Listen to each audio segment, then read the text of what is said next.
नमस्कार, जय हिंद साथियों। देश में सेना रैली भर्ती प्रोग्राम शुरू होने में बस चंद दिन बाकी है और इन्हीं दिनों के इंतज़ार के बीच युवाओं के बीच सबसे बड़ी घबराहट का मेन कारण है कि आखिरकार उनको उम्र में छूट दी जाएगी या नहीं दी जाएगी। क्योंकि विगत 2 साल से देश में 98% ऐसी जगह है जहां सेना रैली भर्ती कंडक्ट नहीं हुई है और जहां कंडक्ट हुई है वहां सेना रैली भर्ती एग्ज़ाम नहीं हुआ है। यहाँ बहुत सारे साथी ये बात बोलेंगे कि सर आखिरकार हमें भी हमारे एग्ज़ाम का इंतज़ार है, तो वहीं एयरपोर्ट्स वाले भाई बोलेंगे कि हमें हमारे रिज़ल्ट का इंतज़ार है, हमें हमारे जॉइनिंग का इंतज़ार है। लेकिन सभी बात को अगर कॉमन लेके चलें तो सबसे बड़ा इंतज़ार है वो आपको उम्र में छूट को देने का है। इस वीडियो के माध्यम से मैं आपको अभी तक उम्र के मामले में जो प्रोसीजर्स फॉलो की गई है, जो पॉजिटिव न्यूज़ आई है, जहाँ से कुछ ना कुछ नेगेटिव खबरें दिखाई दे रही है, उन तमाम बातों के बारे में कंसर्न करूँगा। सबसे पहले बात लेते हैं उत्तर प्रदेश से। पिछले 20 दिनों में उत्तर प्रदेश से जो खबरें सामने आ रही है, वहाँ से उम्र में छूट को लेके किसी भी प्रकार के मुद्दे के ऊपर ना तो युवा बात कर रहे हैं, ना किसी भी प्रकार का पॉलिटिशियंस इस मुद्दे के ऊपर किसी भी प्रकार की बात सामने रख रहा है। उत्तर प्रदेश की पिछले जो रैलियों की बात करें, 2-3 रैलियों की, तो उनमें राजनाथ सिंह जी के सामने युवाओं ने ये मांग रखी कि सेना रैली भर्ती शुरू करो। लेकिन हो सकता है उन्होंने उम्र की भी मांग रखी होगी, लेकिन अभी तक जहाँ तक मैंने इस बात के बारे में सुना है, जहाँ तक समझ रखी है, उसमें बताया गया कि इस मामले को केवल शुरू करने तक सीमित रखा गया है। युवाओं को इसके लिए अलग प्रयास करना चाहिए।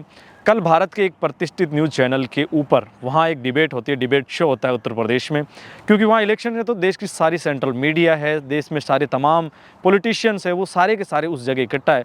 तो वहाँ एक डिबेट शो आपने भी देखा होगा जिसमें एक युवा बहुत अच्छे तरीके से देश के नामी चैनल को एक इंटरव्यूज़ के माध्यम से वहाँ के सेंट्रल गवर्नमेंट के एक प्रवक्ता को ये पूछते हैं कि देश में सेना रैली भर्ती प्रोग्राम कब शुरू होगा।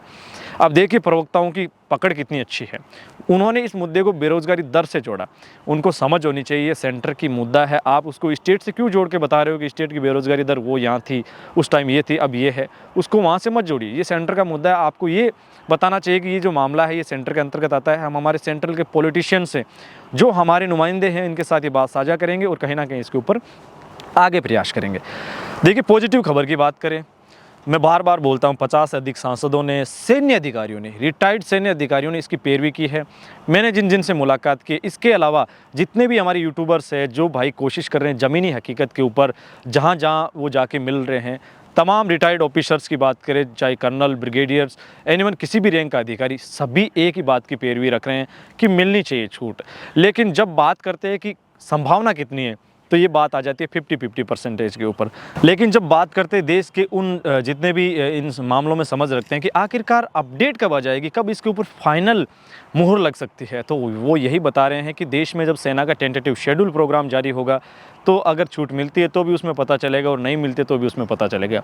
ये बात हम भी अच्छे से समझ सकते हैं कि ये मामला बेहद गोपनीय हो सकता है, क्योंकि सेना की भर्तियों का आज तक जितने भी टेंटेटिव प्रोग्रामिनेशंस है उनको एक गोपनीय तरीके से जारी किया जाता है। 1 साल का प्रोग्राम होता है और ये इनकी गोपनीयता को हमको भी पालन करना चाहिए, आदर करना चाहिए। सबसे यहाँ इंपॉर्टेंट बात करते हैं कि देश में सेना रैली भर्ती उम्र में छूट को लेके किसी भी प्रकार का कंसर्न हुआ या नहीं हुआ है। देखिए मैंने एक लेटर आपसे साझा की थी, आपने वो लेटर देखी होगी। पुणे एआरओ के अंतर्गत आने वाली जिला कल्याण बोर्ड को ये बताया गया था कि हम इसके ऊपर विचार कर रहे हैं और डायरेक्टर जो रिक्रूटमेंट जनरल्स होते हैं, जो आर्मी के रिक्रूटमेंट पोर्टल के मुख्य जो दायरा है, उनके माध्यम से इस खबर के बारे में कंसर्न चल रहा है। इट मीन्स कि कहीं ना कहीं कमेटी ज़रूर बैठी है और इसके ऊपर विचार किया जा रहा है। कई अधिकारियों से चर्चा की है तो वो ये भी बता रहे हैं कि युवा चाहिए सेना को। तो हमने उनको बोला कि आखिरकार कहीं ना कहीं एक इमोशनल पॉइंट हो सकता है, क्योंकि युवा ये चाहते हैं कि देश के अंदर उनको सेना भर्ती में जाने का मौका मिले। लेकिन जहाँ तक अधिकारियों से जब हमने कंसर्न किया तो वो बोल रहे हैं कि युवाओं का अगर मामला हो तो कहीं ना कहीं इसमें नेगेटिव भी बातें आ रही है कि नहीं मिल सकती है, मिलने का आसार कम बताए जा रहे हैं उन अधिकारियों के मार्फत।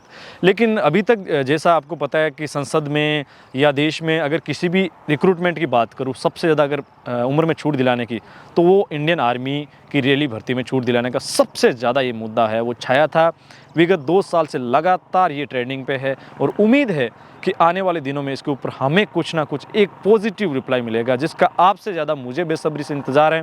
क्योंकि जहाँ तक मैं प्रयास कर रहा हूँ वो आपके लिए कर रहा हूँ और मुझे उम्मीद है कि अगर इस प्रयास को पॉजिटिविटी मिलती है तो हमें बेहद ही ज़्यादा खुशी होगी। साथ ही इसके साथ साथ आप कोशिश करते रहिए। अब कई साथी ये बोल रहे हैं कि दिल्ली जाने से, तो मुझे कई लोगों ने इसके बारे में अवगत करवाया है कि अब आप किसी प्रकार का प्रदर्शन करें तो यूपी में लोकतांत्रिक तरीके से करते रहे, क्योंकि वहाँ आसार हैं, क्योंकि वहाँ देश की कैबिनेट के सारे लोग बैठे हैं, हमारे नुमाइंदे जो हमारे जनप्रतिनिधि है, रिप्रेजेंटेटिव है, ऑल पीपल्स वहाँ बैठे हुए हैं। तो आसार है कि कहीं ना कहीं वहाँ से अच्छी जो अपडेट्स है उसके मिलने के ज़्यादा आसार है। लेकिन खबरें ये आ रही है कि जो प्रोग्रामिनेशन बनना था तय हो चुका है और कोविड की कंडीशन सामान्य है। ऐसा तो है नहीं कि अब आने वाले 10-15 दिन में अचानक कोविड आ जाएगा। तो सुनने में आ रहा है, खबरें आ रही है सूत्रों के अनुसार कि जल्द ही टेंटेटिव शेड्यूल आने वाला है। 15 या 20 दिन मेरे हिसाब से ये लास्ट समय सीमा है जिसके अंतर्गत युवाओं को इसे अवगत करवा दिया जाएगा।